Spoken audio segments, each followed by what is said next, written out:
하루하루 순간순간 주의 은혜 주심으로 살게 하시고 살아 역사하셔서 발걸음을 인도하시며 우리의 인생의 필요를 공급하시며 구하고 찾는 자들에게 풍성한 것으로 채워주시는 좋으신 내 아버지 하나님, 사랑하는 믿음의 백성들이 거룩한 주일을 예배함과 봉사함과 섬김과 사랑의 교제로 보내게 하시더니 한 주간 시작하는 첫 시간을 주의 존전 앞에 나와 예배하며 나아갈 수 있도록 마음을 드리게 하심을 고맙습니다.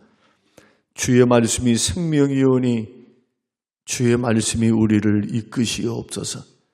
연약한 무릎을 일으켜 세워주옵소서. 필요한 우리의 영혼들, 육신의 삶들을 공급하시고 하나님께서 주셨다고 고백할 수 있는 간증들이 우리 안에 일어나게 하옵소서. 기도를 쉬거나 멈추지 않게 하옵소서. 주님 응답받을 때까지, 하나님 허락 떨어질 때까지, 주님 역사하실 때까지 인내함과 기도로 믿음으로 나아갈 때 가장 좋은 것으로 축복하시고 복과 은혜를 내리워 주옵소서. 날마다 영원히 주의 말씀과 은혜 안에 새로워지기를 원하옵고 예수님 이름으로 기도합니다. 아멘. 아멘. 히브리서 8장 7절에서 13절 말씀. 히브리서 8장 7절에서 13절 같이 읽겠습니다.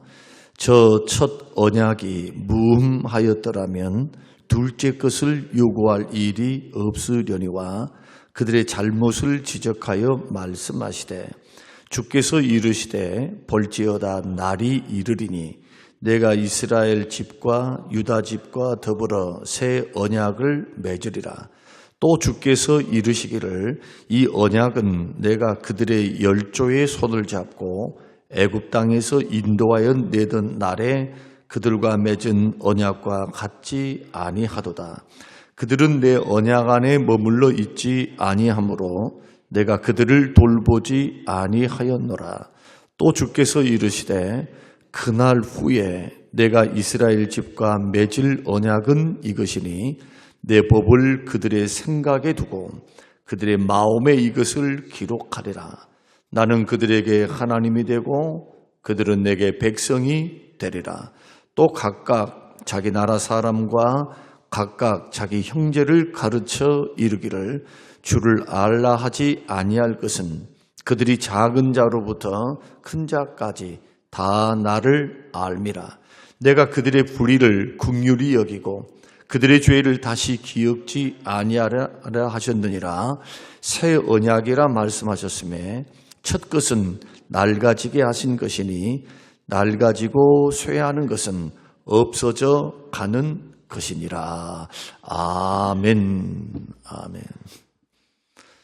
오늘 저는 본문 말씀을 통해서 새 언약의 축복이다라는 말씀으로 함께 말씀을 나누시면서 조금 성경 강해를 하니까 딱딱할 수가 있지만 그러나 들어놓으시면 아마 그냥 설교 때 여러분이 잘 듣지 못한, 평생 가도 듣지 못할 그러한 내용들을 아마 듣게 될 것이다 생각합니다.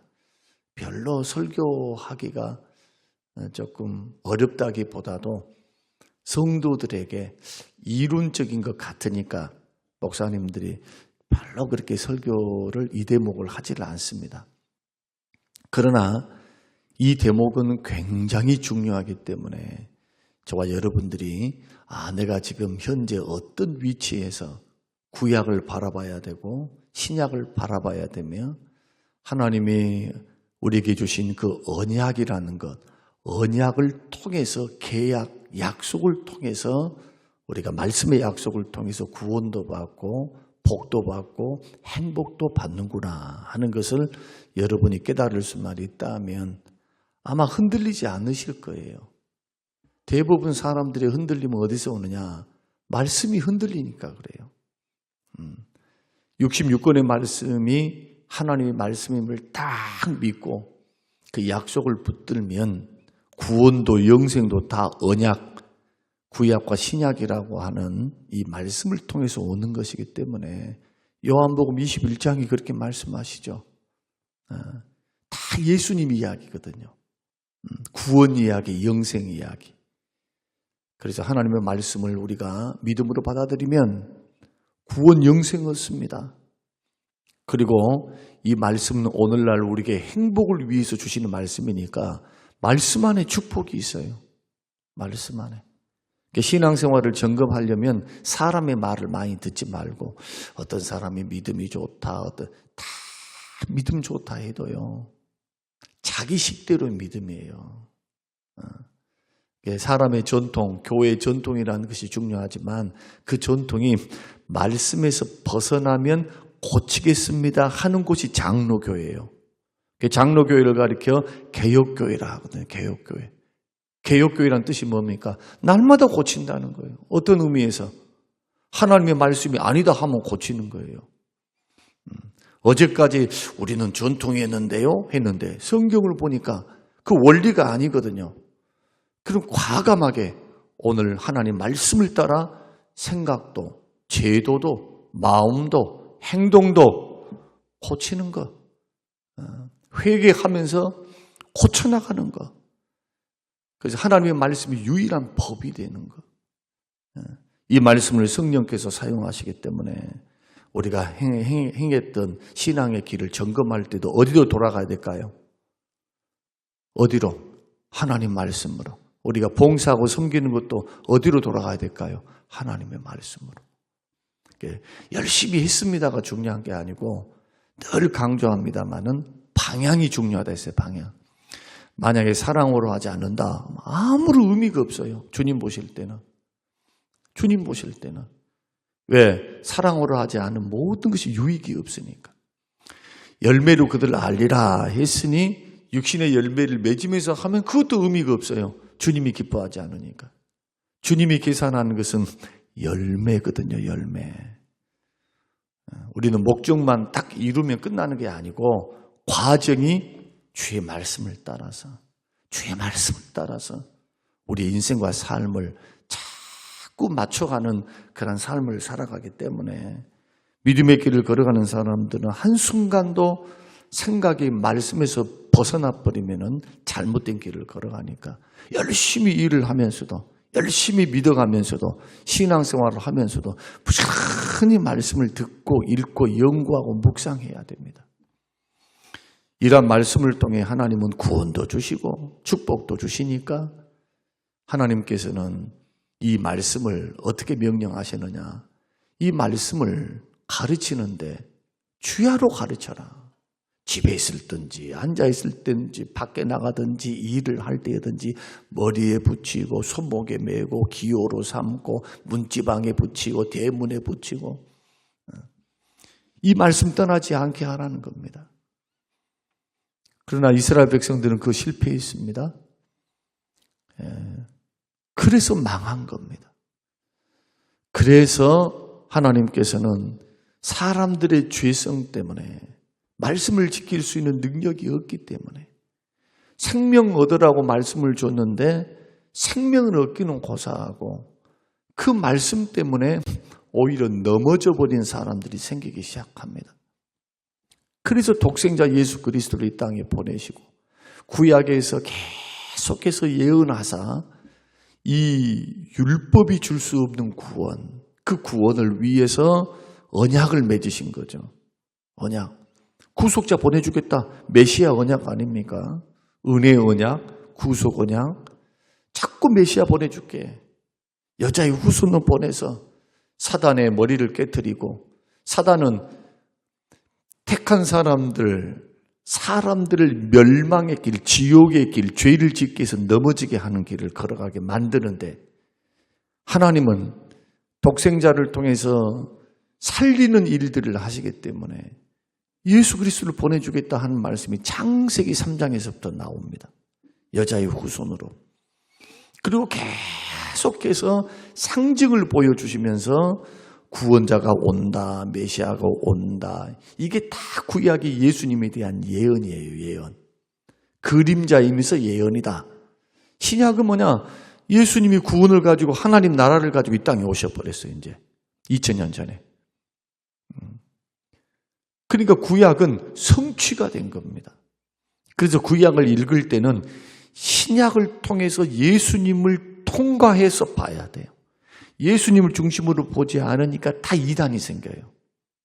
안식교부터 시작해서 무슨 신천지부터 시작해서 쓸데없는 계시록이라고 하는 것을 가지고 막 짜집기 해가지고 그런 엉뚱한 이단들이 얼마나 많이 출몰을 했습니까?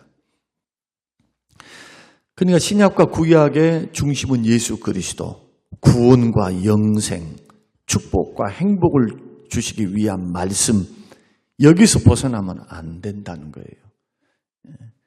그래서 믿음의 길을 걸어갈 때 무슨 신박하고 뭐 새로운 말씀을 들었다, 그거 너무 좋아하지 마세요. 그런 거. 구약의 목적, 예수님이 가르쳐 주신 대로 요한복음 5장 39절, 너희들이 성경에서 영생을 얻는 줄로 알고 성경을 연구하거니와 이 성경이 나에 대해서 말한 거다. 예수님 증거하는 거예요. 메시아 오겠다는 말씀, 예언의 말씀. 그러면 이제는 실체가 왔어요. 그러니까 오직 예수하고 살아야 되는 겁니다. 제사법, 제사를 드린다, 아니면 무슨 음식 규례를 지킨다, 구약에서 있는 것들을 철저히 지켜야 구원받는 것이 아닙니다. 그거 못해가지고 이스라엘 백성들이 다 멸망을 당했어요. 그럴 능력이 없는 겁니다. 말씀이 잘못된 게 아니라 사람들이 실력이 없어요, 실력. 죄성 때문에. 청개구리 같이 동으로 가라 하면 서로 가고, 서로 가라 하면 동으로 가요. 왜? 죄성 때문에. 그걸 극복을 못하는 거예요. 그래서 성막 제도를 통해서 누구를 바라보게 하느냐? 하나님 바라보게 합니다. 그러니까 죄를 지을 줄 알고 주신 겁니다. 넘어질 줄 알고 주시는 거예요. 그래서 구약도 율법을 지켜서 구원받는다가 아니고 은혜로 믿음으로 구원받습니다. 이게 창세기 15장 6절 말씀에 율법이 오기 전 벌써 400년 전에 모세로부터 주시는 율법은 아브라함 이후에 400년 후에 주시는 거거든요. 그러니까 율법이 먼저 왔습니까? 믿음이 먼저 왔습니까? 믿음이 먼저 왔어요. 믿음으로 구원받는 거. 구약과 신약도 다 믿음으로 구원받아요. 지켜서 구원 못 받아요. 그래서 아브라함이 그를 믿음에 그것을 그의 의로 여기시고, 그래서 예수 그리스도를 믿는 사람들은 다 아브라함의 자손이다. 믿음의 조상 아브라함이 받았던 똑같은 의, 예수 그리스도를 믿으면 갈라디아서와 로마서에서 계속해서 설명하고 있는 말씀이죠. 그러므로 구약은 우리가 율법의 기능을 세 가지로 말씀드렸었습니다. 기억하실지는 모르겠습니다만은 율법은 죄를 깨닫게 합니다. 뭐가 죄냐? 선과 악, 그리고 하나님께서 기뻐하는 것, 기뻐하지 않는 것, 그것을 보여주는 것이 율법이다. 첫째. 둘째는 율법의 기능은 정죄밖에 없어요. 정죄하는 겁니다. 정죄. 너 죄 지었다? 너 심판이야. 저 죄 지어서 심판이다.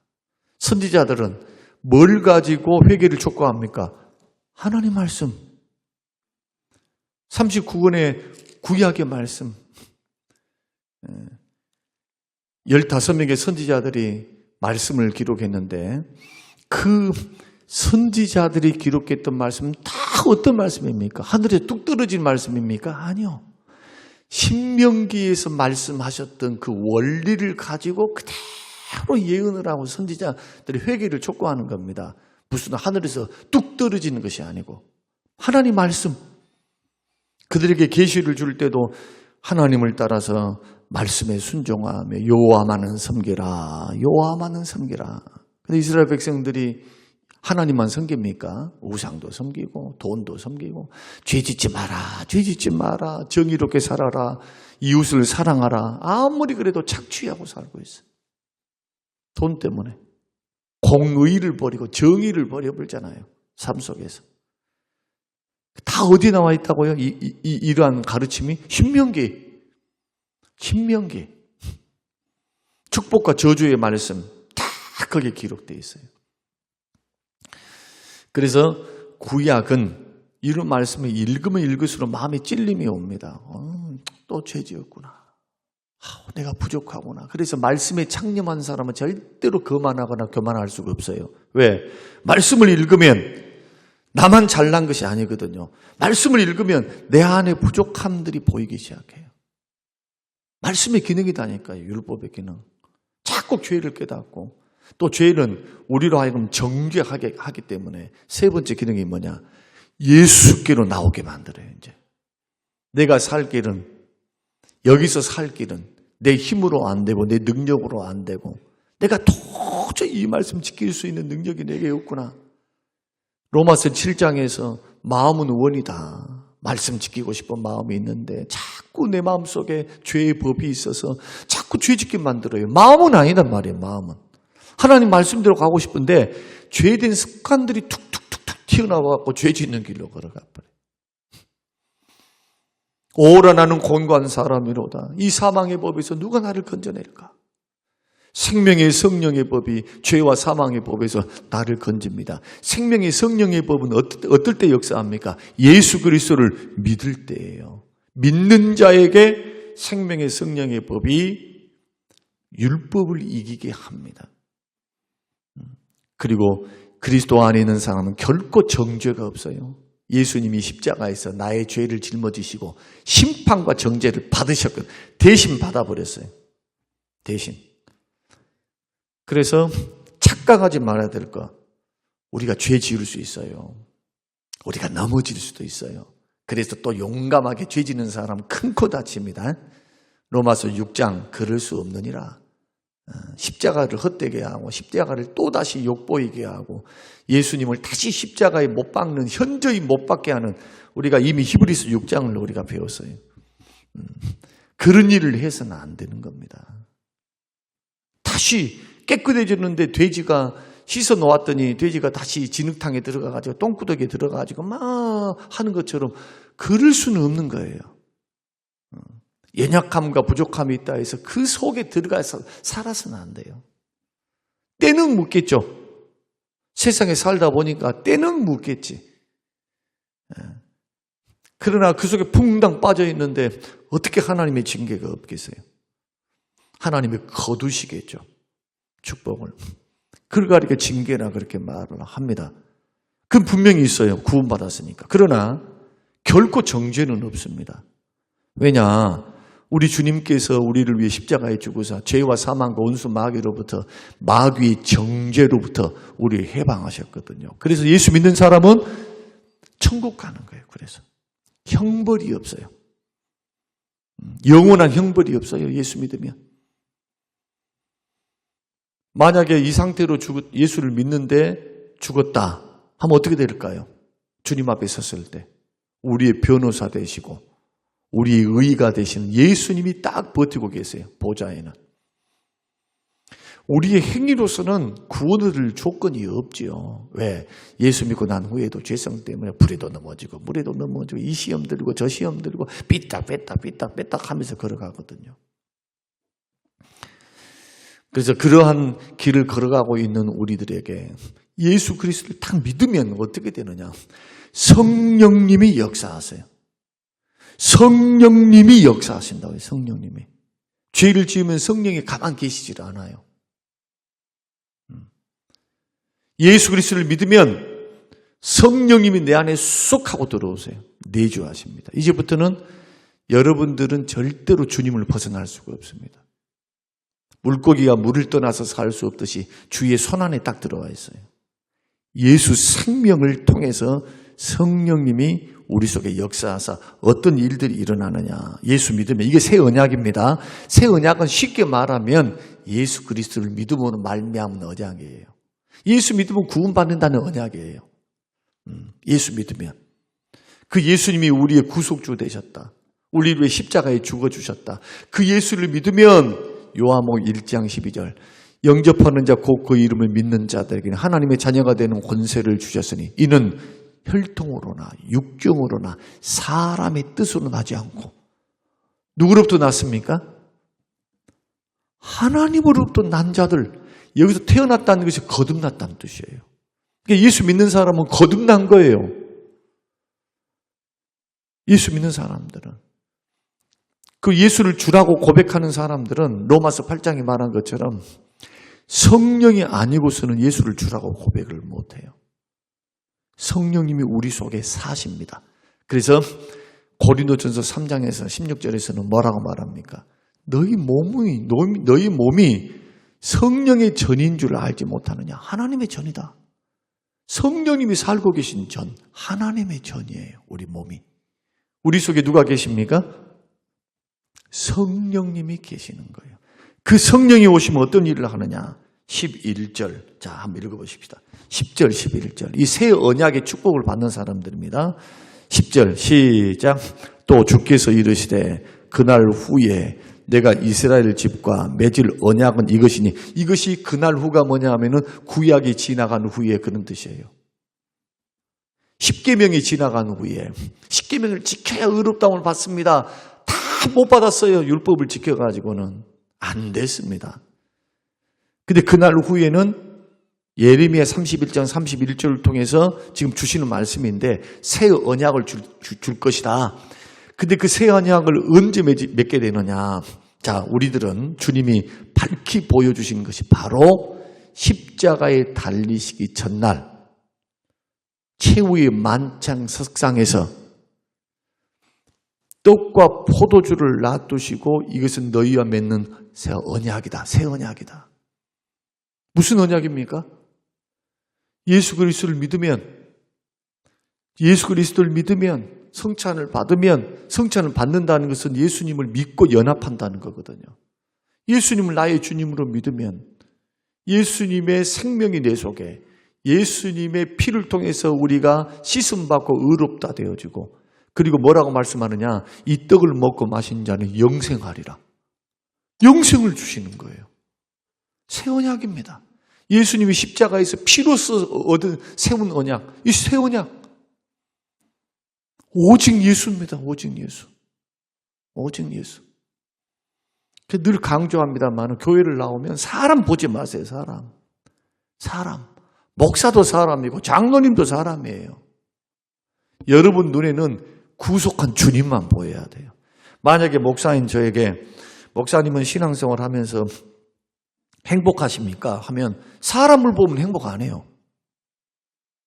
사람 보면 행복 안 해요. 어떤 누가 되든지 완벽한 사람이 없습니다. 내 마음에 내 입에 혀처럼 해줄 사람이 누가 있어요? 아무도 없지.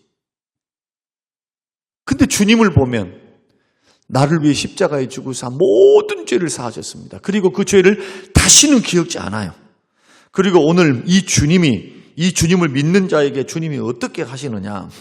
11절, 12절 한번 봐보십시다. 자, 말씀을 읽으면서 설명을 드릴게요. 그리고 마치겠습니다. 자, 11절 시작. 또 각각 자기 나라 사람과 각각 자기 형제를 가르쳐 이르기를 주를 알라 하지 아니할 것은 그들이 작은 자로부터 큰 자까지 다 나를 알미라. 내가 그들의 불의를 긍휼히 여기고 그들의 죄를 다시 기억지 아니하리라 하셨으니라 했습니다. 무슨 뜻입니까? 왜 큰 자부터 작은 자까지 다 알게 됩니까? 성령님이 역사하시거든요. 예수 믿으면. 그래서 예수님이 믿어지는 거예요. 성령의 역사를 통해. 말씀을 들으면 믿음이 발생을 하는 거고. 누구의 역사를 통해? 내 이성을 통해서가 아니라 성령께서 마음의 문을 열게 하시고 말씀을 들을 때 말씀을 사용하사 우리에게 찔림도 주시고 율법의 말씀을 통해서 죄를 깨닫게 하시고 아 내가 죄인이었구나. 이 죄에서 죄를 가지고 있으면 축복이 없구나. 죄가 있으면 기도 응답도 없구나. 죄가 있으면 영원한 지옥 형벌 받는구나. 이 사망의 몸에서 누가 나를 건져내랴. 예수밖에 없는 거예요. 예수. 성령의 역사를 통해. 그래서 결론은 그겁니다. 새 언약의 축복은 예수님을 통해서 주시는 언약이기 때문에 이 땅을 살아가면서 두 가지를 꼭 기억하셔야 되는데, 하나님의 말씀은 오늘날 우리에게 복을 주시기 위해서 주신 말씀, 첫째. 두 번째는 영생을 위해서 주시는 말씀. 그 중심이 뭐라고요? 예수 그리스도. 구약은 예수님에 대한 예언, 신약은 예수님에 대한 성취. 그럼 구약은 왜 주셨을까요? 예수님이 오실 것을 준비하기 위해서 주신 거예요. 예수님을 위해서. 그래서 예수님이 오셨으니까 구약에서 주시는 그 율법의 말씀이 십계명이라고 말씀드렸죠. 핵심이. 십계명을 쫙 펼쳐놓은 것이 66권이라고 신약이라고 말씀드렸어요. 이 말씀 지켜야 된다고 했습니다. 구원받은 사람들도. 그런데 구원의 조건이 아니에요. 말씀 지켜서 구원받는 것이 아니에요. 예수 그리스도를 믿음으로 구원받는 겁니다. 그리고 순종은 뭐냐? 순종은 구원받았으니까 거룩하고 구별되게 사는 거예요. 이제 누가 도우실까요? 우리 속에 성령님이 도우세요. 그러니까 나는 말씀 못 지켰습니다. 나는 연약했습니다. 그런 말 하면 안 돼요. 기도가 부족한 거고 성령의 능력을 의지하지 않는 거고 피 흘리기까지 대항하여 죄와 싸우지 않는 겁니다. 이제부터는 핑계대면 안 됩니다. 회개해야 됩니다. 하나님 기도 생활이 부족했습니다. 성령에 충만하지 못했습니다. 주의 영으로 나를 붙드소서. 충만하게 해주소서. 우리 속에 성령님이 도우시기 때문에 우리는 능히 이제부터는 말씀을 지켜라 어쩌라 할 필요가 없을 정도로 성령께서 이끌어가요. 그러니까 보세요. 우리가 주의 뜻대로 살아가면 성령이 박수를 쳐요. 막 내 마음에 기쁨을 주시는 거예요. 막 말씀대로 순종하며 걸어가면 하나님이 기뻐하는 일을 하면 성령께서 막 춤을 주세요.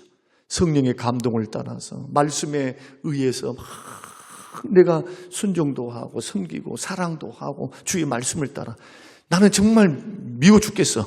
근데 사랑 미워 죽겠는데 기도하면서 이겨낸 거예요, 이걸. 그리고는 사랑을 실천해요. 그럼 누가 제일 기뻐하실까요? 내 안에 계신 성령님. 반대로 미워 죽겠어요. 근데 미워했어. 그러면 누가 내 마음속에 근심을 줄까요? 성령님. 누가 뭘 말할 필요가 없어요. 자기 안에 있는 성령님이 지금 자꾸 그렇게 우리에게 도전을 주시는 겁니다. 그래서 회개하는 거예요. 그대로 계속 가면 축복과 기도 응답이 없어요. 깨끗한 그릇을 쓰시기 때문에. 그래서 목사들도 마찬가지인데 하나님 앞에 우리가 머물러 설 때 왜 거룩하고 구별돼야 되느냐? 주님께 붙들려 쓰임받기 위해서입니다. 더러운 그릇 안 쓰십니다. 썼다가 버려요. 사도 바울이 늘 고백했던 거. 내가 왜 절제하는가? 왜 내가 죄를 그치는가? 왜 내가 날마다 나를 쳐서 복종시키는가? 이때 복음을 증거하면서 그 말하는 거예요, 지금. 지금 설교하고 생명을 살리는 일을 하고 지금 이분이 자기 직장 일을 합니까? 뭐 결혼 생활도 안 했고 잠자고 일어나면 뭔만 합니까? 복음만 증거했단 말이에요. 복음만. 근데 나를 쳐서 복종시킨다는 것은 삶의 전 분야. 내가 복음을 증거하는 그 길. 뭐 죄를 짓는다면 얼마나 지을까요? 그러지 않겠죠. 그러나 주의 일을 하면서도 자기 자신을 이기지 못하고 자기 자신의 욕망과 그다음에 자아와 고집과 혈기와 분냄과 이런 것들이 우리는 아무것도 아닌 거라 생각하지만 영혼을 죽이는 독소예요. 독소. 여기서부터 행동이 나오기 시작해요. 말이 나오고 행동이 나오는 거예요. 내가 버림을 받을까 두렵다. 남들에게는 다 구원받아라 복음을 증거해 놓고 정작 자기는 하나님 앞에 버림받을까 두려워했습니다. 구원의 쩔쩔 맸다는 말입니까? 아니죠. 내 안에 계신 성령님, 그 성령님의 능력에 붙들리지 않으면 주의 일을 성공적으로 감당할 수 없는 겁니다. 주의 일은 내가 하는 것이 아니라 내 안에 계신 성령님이 하시는 거예요. 그러기 위해서 필요한 게 뭐냐? 하나님 말씀을 따라서 예수 그리스도의 그 공로를 내 공로로 삼고 그 후로부터 말씀 순종의 길을 자꾸 걸어가야 돼요. 구별됨으로. 죄를 지으면 어떻게 될까요? 회개해야 돼요. 자꾸 고치고 회개하고 끊고버리고 끝이 좋으려면 그렇게 해야 됩니다. 자꾸 절대로 이것은 버릴 게 없어요. 하나님의 원리는 똑같아요. 2000년 전이나 지금이나. 오늘 잠깐 이제 이 새 언약에 대해서 제가 구속 언약, 은혜 언약, 행위 언약, 새 언약 다 설명을 드려야 되지만 이 짧은 시간 어떻게 다 하겠어요? 그래서 핵심적인 것을 말씀을 드렸으니까 오늘 저와 여러분들은 딱 한 가지만 기억한다면 오직 예수만 바라봐야 돼요. 예수님 공로만 의지하고 성령, 내 안에 계신 성령이 근심하지 않도록 여러분 절대로 불을 꺼뜨리면 안 돼요. 죄를 지으면 성령의 불이 소멸돼. 절대로 안 돼요. 그러니까 그 죄된 길을 끊고 버리고 말씀을 통해서 부담을 주시면 회개해야 돼요. 회개.